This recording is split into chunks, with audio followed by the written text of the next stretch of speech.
What was daily life in ancient Rome like? Much like today, there were as many differences in daily life as there were voices. So to answer that question, let's hear some of those voices now. Welcome to Daily Life in Ancient Rome. Our journey begins in the bustling streets of Rome, where the clamour of merchants, the chatter of citizens, and the distant sounds of construction form a lively backdrop. The year is 1 AD, and Augustus reigns supreme, ushering in a period of peace and prosperity, or so they say. Yet beneath the veneer of marble and grandeur lies a tapestry of everyday lives, each with its own story, challenges and ambitions. From the highest ranks of the patricians to the humblest slaves, Rome is a city of stark contrasts. Today, we'll pull back the curtain and glimpse the daily lives of its citizens. You might find them not so different from your own, or perhaps more so than you could ever imagine. Now let's wander through the Roman Forum, the heart of the city, where gossip flows as freely as wine, and every corner hides a new story. Let's start with the Patricians, the so-called elite of Roman society. For them, life is a delicate balance of duty, pleasure, and power. But don't take my word for it. Listen to one of their own.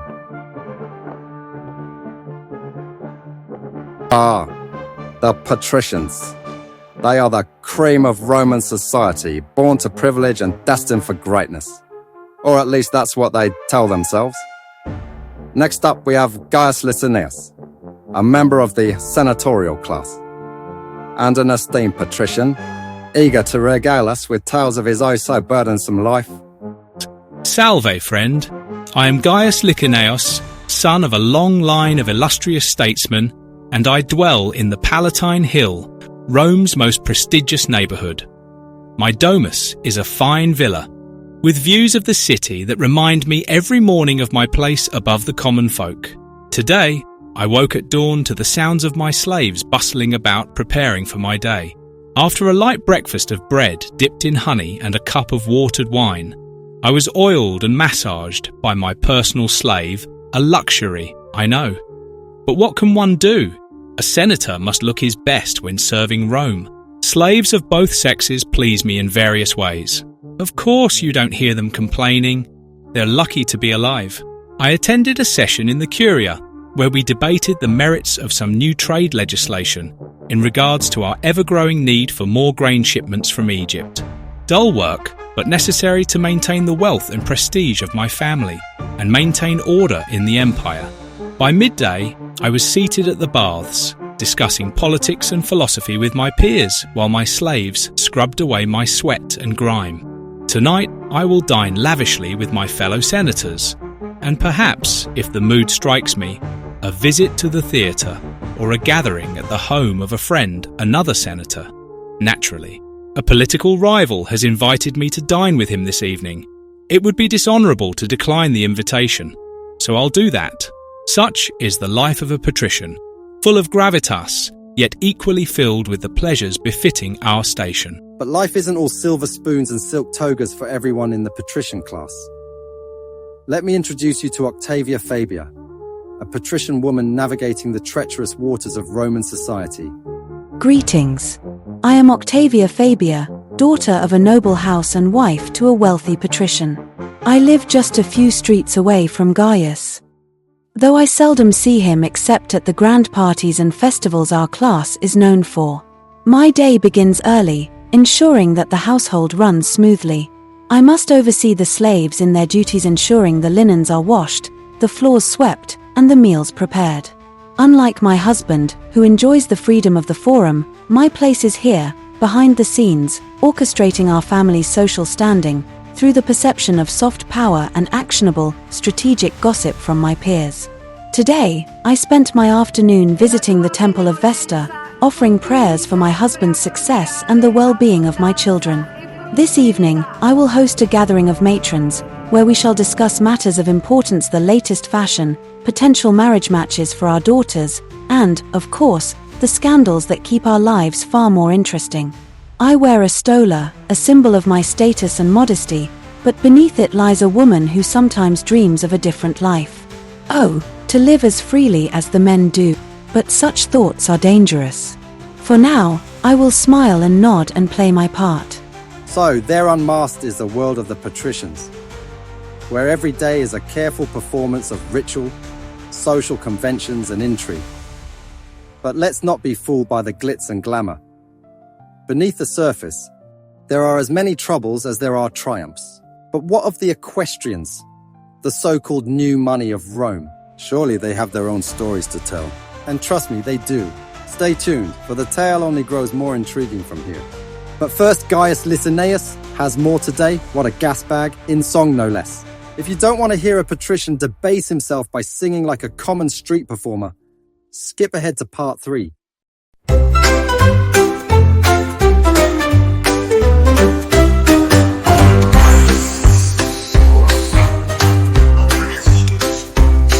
I'm Gaius Licinius, Rome's finest son. I've got it all, and life's just begun. While others toil, I sip my wine. Why work hard when you're born to shine? Patricians, that's my song.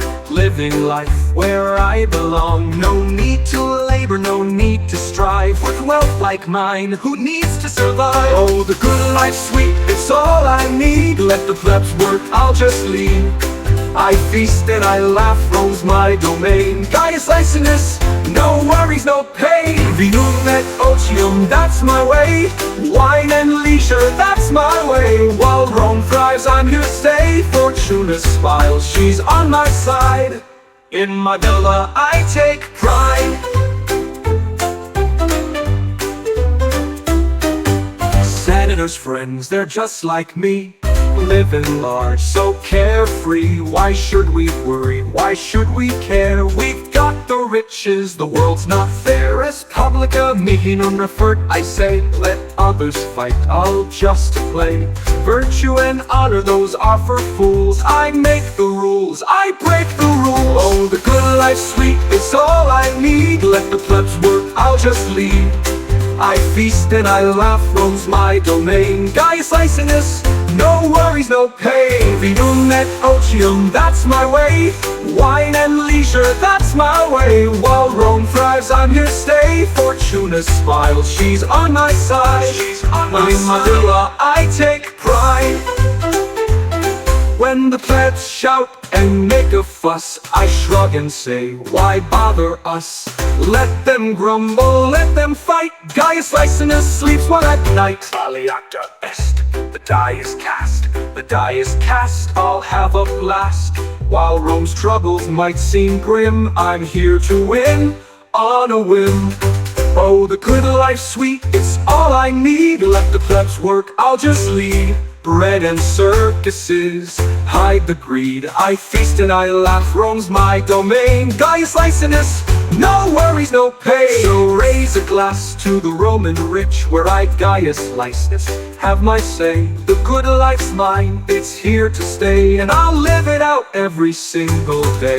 Living life where I belong. No need to labor, no need to strive. With wealth like mine, who needs to survive? Oh, the good life's sweet, it's all I need. Let the plebs work, I'll just lead. I feast and I laugh, Rome's my domain. Gaius Licinius, no worries, no pain. Vinum et otium, that's my way. While Rome thrives, I'm here to stay. Fortuna smiles, she's on my side. In my villa, I take pride. Oh, the good life's sweet, it's all I need. Let the plebs work, I'll just lead. I feast and I laugh, Rome's my domain. Gaius Licinius, no worries, no pain. So raise a glass to the Roman rich. After all, I'm no greedy bitch. We take from the Roman poor. Greed is lust, but not a bore.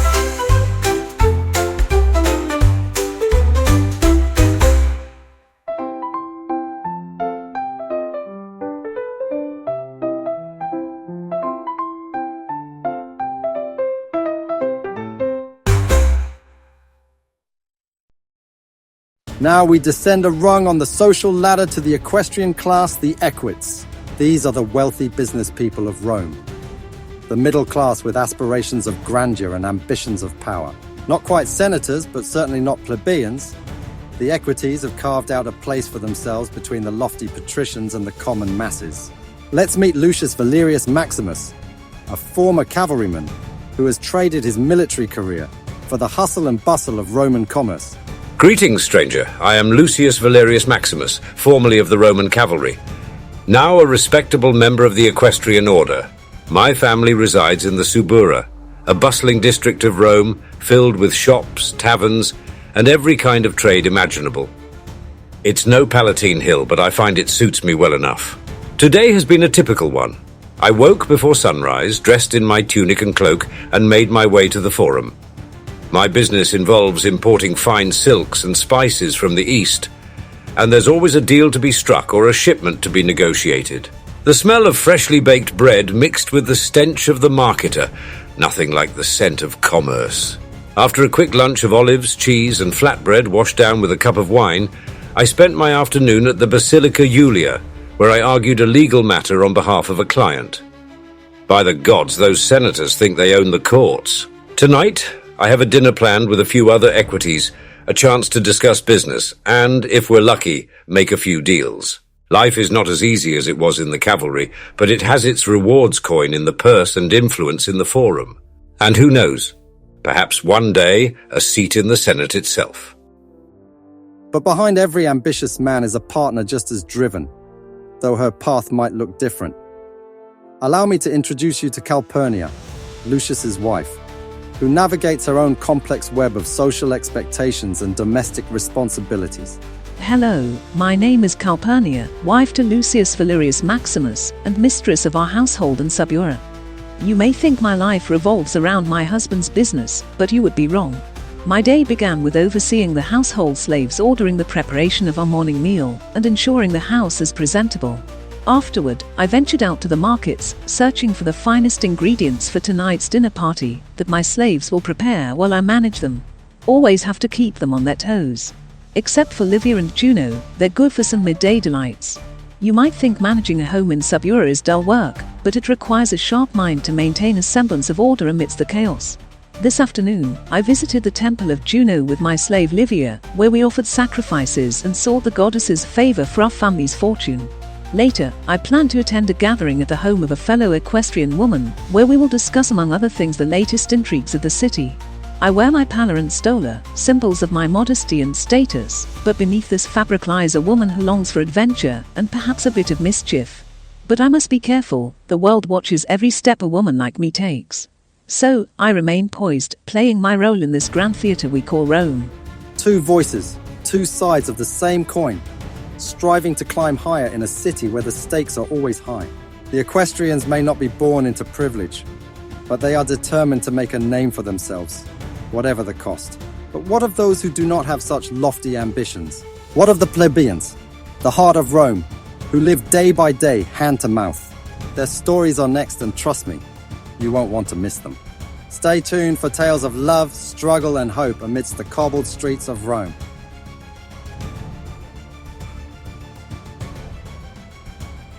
Ah, the plebeians, Rome's beating heart, its muscle and sinew, its common folk. These are the men and women who toil daily not for wealth or glory, but simply to survive. Their lives may not be gilded with luxury or privilege, but they are rich with grit, resilience, and often unexpected humor. Let us now turn our attention to 18-year-old Marcus, a young and handsome plebeian whose father serves in the Roman army. His day has been long, but his evening promises a twist of fate. Hello there. I'm Marcus, just a regular Roman living in the Aventine Hill district, where the streets are narrow, and the buildings crowd together like gossips at a funeral. My father is away with the legions in Gaul, and so it falls to me to look after my mother and younger siblings. Today started as it always does. After my morning constitution, I emptied the bucket into the street. When I returned home, I rinsed my hands in a basin and splashed cold water on my face and grabbed a quick bite of whatever bread was left from yesterday at one of the many baker's stalls. My home is too poor to have its own indoor kitchen, so all of our meals are takeaway. My tunic is plain and threadbare, but it does the job. I spent the morning hauling crates at the market near the Circus Maximus. Hard work, sure, but it keeps me strong. And let's face it, strong is good when you're young and handsome. or so the girls in the neighborhood keep telling me. By midday, I was sweating like a gladiator in the arena. After a quick lunch of porridge and a few figs, I found myself wandering the forum. It's a great place to hear the latest news or gossip, if you prefer to call it that. I stopped by the Shrine of Mercury, offered a quick prayer for my father's safe return, and then decided to do a bit of shopping, just a loaf of bread and some olives. I was dipping my bread into the olives and the oil it was drenched in when I began thinking of joining the military like my father. But I'm a Republican, and I'm not an ardent supporter of the Emperor. I think Rome should be for all Romans. We should all have a voice in the Senate and free and fair elections for all. And slavery should be ended. It's a terrible way to treat another human being, and it takes work from the rest of us. My head deep in the clouds, walking, daydreaming and whistling, eating my oil-soaked bread. But here's where it gets interesting. I stumbled upon a girl, bumped into her, literally. She dropped her amphora, I tried to catch it, and next thing you know, we were both covered in olive oil. Funny how these things happen, isn't it? She looks at me in shock. I, still holding the bread I was just eating, brushes the left side of her face with the bread, and then I take another bite. Marvellous. When we both laugh. Her name is Tullia, and she's a seamstress from the other side of town. I offered to buy her a new amphora, and somehow we ended up agreeing to meet later for a walk by the Tiber. But Marcus isn't the only plebeian with a story to tell. On the other side of Rome, Tullia prepares for their unexpected rendezvous. Let's hear from her now. Greetings. I'm Tullia, a seamstress by trade, and I live in the Esquilin district, a bit more refined than Aventine, if I do say so myself, but only just. My day began at the crack of dawn, with the sound of my neighbour's dog barking and a rooster crowing in the distance. A less than pleasant alarm, but effective nonetheless. I'm 17 and I live in our humble domicile with my parents and my sister and 2 brothers. After a quick prayer to the household gods, I dressed in my modest tunic and set off to the workshop, where I spent the morning mending and sewing for a wealthy merchant's wife. The work is tedious, but it keeps me occupied, and besides, it goes to my own savings after I get married. Thankfully, I have a small dowry, but at my station in life, I'm pretty much able to pick the husband of my choice, a choice many women in Rome do not have. I took a break at noon and decided to head to the market. That's where I quite literally bumped into Marcus.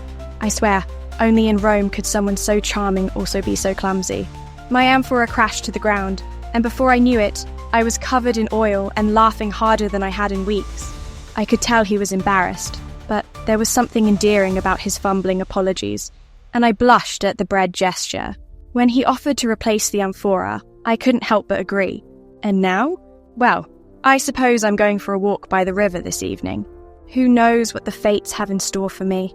And so, in the bustling city of Rome, amid the chaos and noise, a chance encounter sparks something new hope, perhaps, or maybe even love.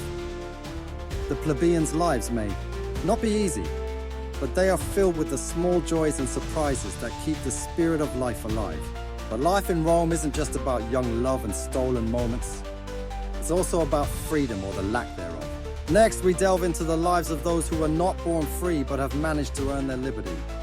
Stay tuned for tales of triumph, toil, and the undying quest for freedom. But before we do, Marcus also has a song for you. The one that he was whistling as he bumped into Tullia. Skip ahead to part 5 if you don't want to hear it.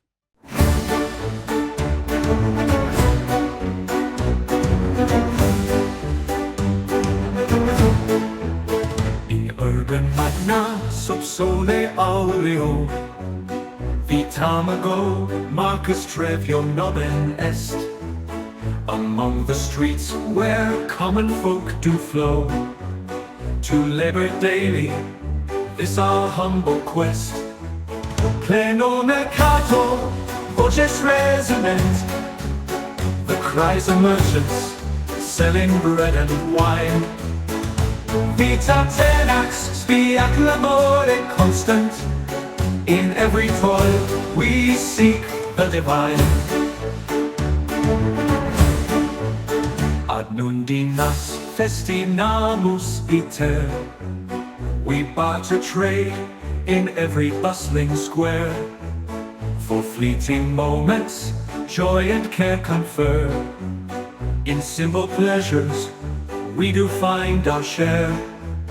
Pleno mercato, voces resonant. The cries of merchants, selling bread and wine. Vita tenax, spiac labore constant. In every toil, we seek the divine.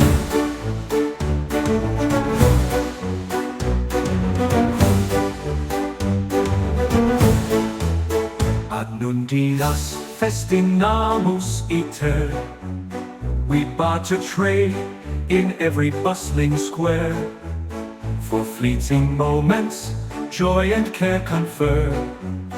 In simple pleasures, we do find our share. Pleno mercato, voces resonant. The cries of merchants, selling bread and wine. Vita tenax, spiac labore constant. In every toil, we seek the divine. Nulla gloria, sed cor meum firmum. Hic vita mago, contentus cum sumum. No grand statues, no fame to proclaim, yet in my heart a steadfast flame. In vino rosarum laetus cum amicis. We gather nightly under the starlit skies. Stories of triumphs and time so precious. Our bonds of friendship, strong and wise. Pleno mercato, voces resonant. The cries of merchants, selling bread and wine. Vita tenax, spiac labore constant. In every toil, we seek the divine. Simplicitas vitae, corda nostra tenet. In every moment, peace and love are set. In order magna, sub sole aureum. Vitamero, Marcus Trevio nomen est.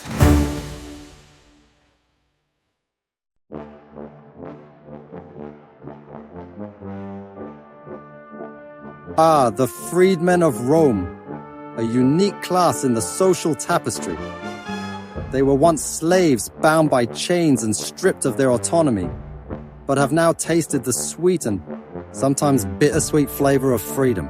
Life as a freedman in Rome is a delicate dance between gratitude and ambition, humility and the hunger for a better life. Freedmen are forever marked by their past, yet driven to carve out a future beyond their humble beginnings. Today we hear from two such individuals. Cassius, a former slave now working as a scribe, and Julia, who continues to serve her former master's household. Salve! I am Cassius, once a slave, now a freedman, and every day I wake up thankful for the taste of liberty. I live in the Trans-Tiberim district. Across the river, it's a modest area, full of people like me trying to make a new start. My day began at sunrise, as usual, with a simple meal of bread and lentils. I used to work in my master's kitchens, but he saw something in me and freed me and made me an apprentice to one of his scribes. Now, I make my living as a scribe, copying documents for the wealthy. It's not glamorous work, but I find satisfaction in the smooth glide of the stylus across the wax tablets, in the delicate dance of letters coming to life under my hand. I'm lucky to have such a sought-after skill. Most other freedmen don't have it as well as I do. Today, I was hired by a local merchant to transcribe a contract. The terms were long and tedious, but every line I wrote was a reminder of my new status. I have my own small apartment and I answer to no master. My former master passed away 2 years ago. No, my fate is now my own. That's a freedom many in this city will never know. This evening, I plan to visit my old master's house. Yes, I still visit the family. They have always been kind to me and taught me much, even freed me. Besides, his daughter is an enchanting musician, and she plays the lyre like Apollo himself blessed her fingers.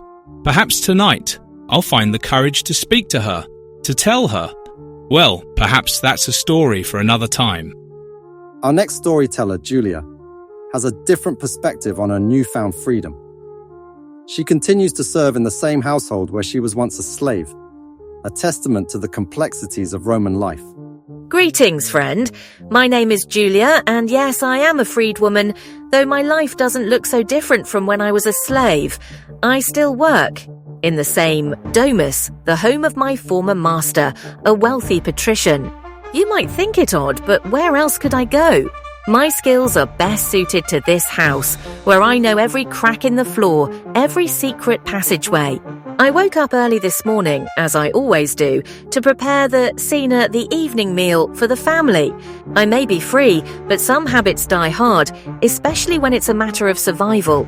I went to the market today, shopping for the freshest vegetables and fish. The vendors know me by name and smile when I pass, not because I'm a customer, but because I'm Julia, the freedwoman who still plays the servant. Some would call it tragic, others ironic. Tonight, after all is done, I will sit by the hearth and sew. I could leave, I suppose, start anew, but where? Freedom, it seems, is not always a straight path. For some of us, it's just a longer road back to where we started. The freedmen's tales are filled with complexity, and they reveal the delicate balance between freedom and servitude, past and future. For some, freedom is a chance to build a new life. For others, it is a shadow of their old one, still tinged with the remnants of servitude. But there is another side to Roman life, a side filled with conquest, duty, and long separations. Next, we turn to the soldiers of Rome, stationed far from home, and the wives who wait for their return. Their stories, too, have much to teach us about loyalty, longing, and the burdens of empire. Stay tuned, the saga continues.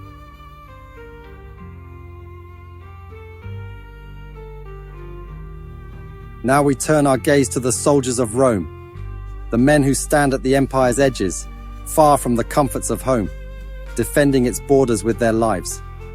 Their days are long, filled with grueling drills, cold rations, and the ever-present threat of death. And what of their wives, left behind in Rome to tend to hearth and home, longing for their husband's return?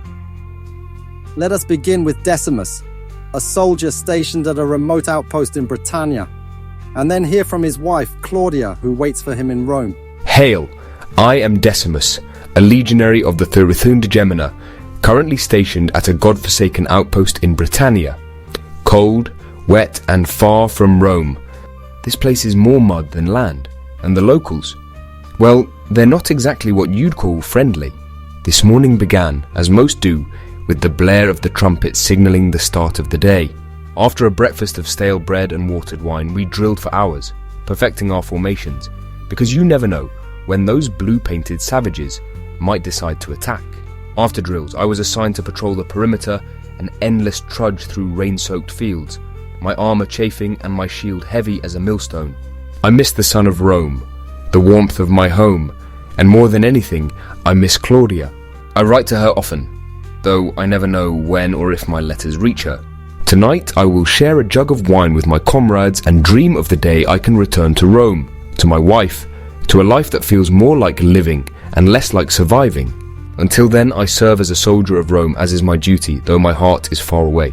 Miles away across the sea, Claudia, Decimus's wife, navigates her own challenges in the bustling city of Rome. Let's hear from her now. Salve! I am Claudia, wife to Decimus, a soldier who serves far from home. Life in Rome is a strange mix of waiting and worrying. Every morning I wake to the sound of the city coming to life. The cries of street vendors, the clatter of hooves on cobblestones, and I wonder if today will be the day I receive a letter from Decimus. I start my day with a prayer to the household gods, asking for his safety, and then I go about my duties. Today, I visited the forum to buy some fabric, something nice to make a new dress. A small comfort, I suppose, but it helps pass the time. My days are full, but they are empty without him. I attend the public baths, chat with the other women, But there's always a part of me that's somewhere else, waiting on news from Britannia.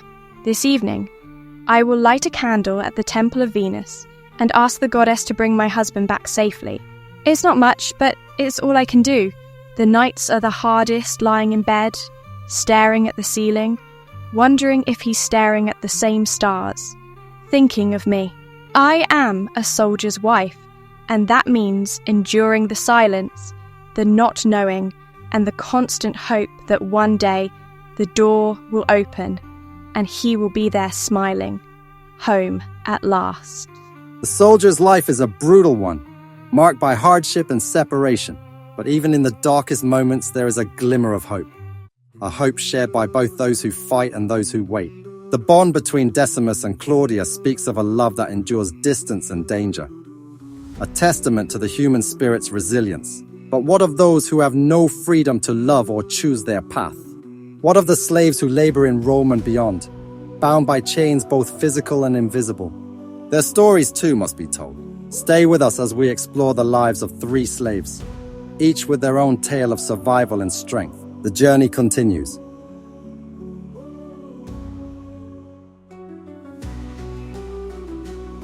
In Rome, slaves are the unseen cogs in the grand machinery of the empire. From the grandest domus to the far-flung quarries, their hands build, cook, clean, and toil, often without thanks or recognition. They are everywhere and nowhere, essential yet invisible. Today, we meet 3 slaves, each bound by different circumstances but united in their struggle for dignity. Let's start with Octavia, a domestic servant in the household of Attia, the mother of our esteemed Emperor Augustus. Salve, traveller. I am Octavia, a domestic slave in the domus of Attia, Augustus's mother. I rise before the sun each day, moving silently through the halls, preparing for the domina's morning routine. Today, like every day, I fetched water from the well and warmed it for her bath. I laid out her tunics, arranged her hairpins, and prepared a simple breakfast of bread and honey.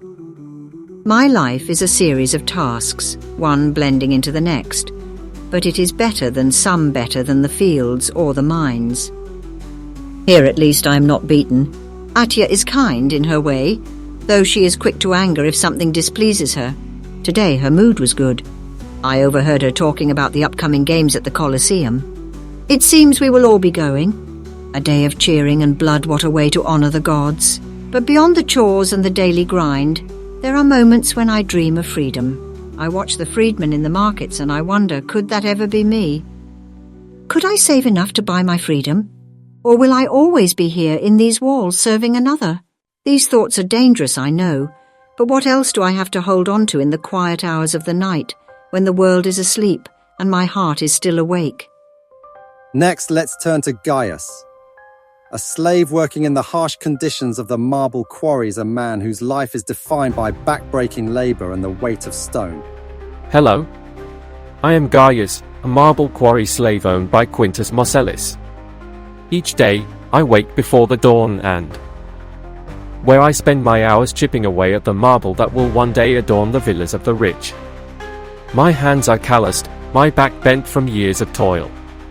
Today, like every other, I worked until my muscles burned and my fingers bled. We slaves are given little food, just enough to keep us working.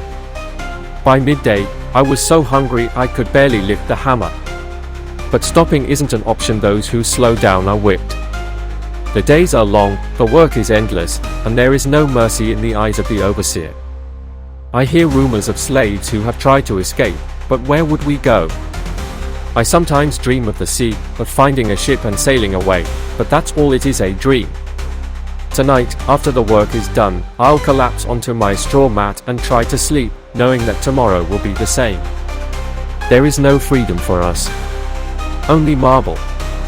Why does Rome need so much marble? Isn't it a city of stone? I wouldn't know.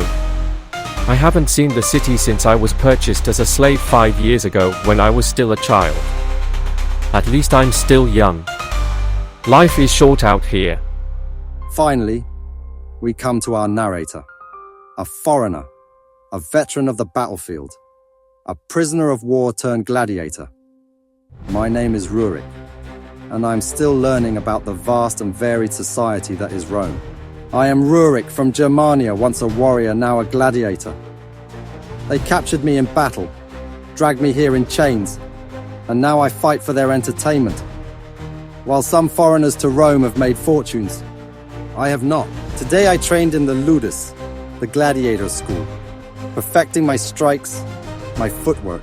The Romans love their games, their blood sport, and we are the stars of their violent theatre. I have seen the patricians in their fine robes, cheering for us to kill or be killed. I have seen the equestrians betting their fortunes on our lives. I have seen the plebeians hungry for a show, their eyes wide with the thrill of the fight. But do they ever think of us as men? Do they see us as anything more than beasts to be slaughtered for their amusement? I've heard stories of the freedmen, of those who earned or bought their freedom. I wonder if that could ever be my fate. Today is my first fight. If I survive, I have another fight tomorrow. Every day is about mastering fear and dominating physical and inner strength. And the love of the crowds. My future, my life depends on it. I'll learn to play the game if I'm around that long. It's strange, this life. I never imagined myself here. Standing in the arena, a weapon in my hand, staring down another man who is just like me, fighting not for glory, but for survival. And yet, here we all are, slaves in our own way, tied to this eternal cycle of life and death. When the sun rises, I will be back in the sand, under their watchful eyes, performing for their pleasure, if I survive. And in the end, isn't that the prize in this game of life? So many lives intersect in this city, slaves, freedmen, soldiers, merchants, lovers, all bound by the threads of fate. But maybe, just maybe, there's a common story here, one of endurance, of hope, even in the face of oppression. And in a deeper sense, we're all trapped by culture, conventions, law and honor, obligation and custom, no matter our class. We all play the same game, to live another day. Endless voices in the cacophony of Rome together. Our disparate stories offer hope, context and meaning. And that, in the end, is the true lesson of us, of history. History is our friend, our ally, a living dialogue with our past, constantly informing and enriching our present. And it is a reminder of our dialogue with the future, our progeny and posterity, our legacy. Will we grant them a future free from fear of climate change and tales of the end of democracy? Will they admonish us for our sins and omissions? Or will they remember us fondly as saviors of humanity and the natural world? Today I fight again, but perhaps one day I shall fight for myself. From the highest patricians to the lowest slaves, each person has a story, a struggle, a hope. We've seen the grandeur and the grime, the joy and the suffering, all woven together in the great tapestry that is Rome. And now, as I prepare for my next battle in the arena, I ask you to remember these stories, to see the common thread that runs through them all. Freedom, liberty, equality. These are not just words. They are the essence of our existence, the dream that keeps us alive. Until next time, my friends, until my next match, let us know if you'd like to hear more stories of ancient Rome, or hear more from the characters we introduced today. And if you want to know if I'd won my first battle, let me know in the comments below. And please subscribe, like and share. Wish me luck. Ave Imperator, morituri te salutant.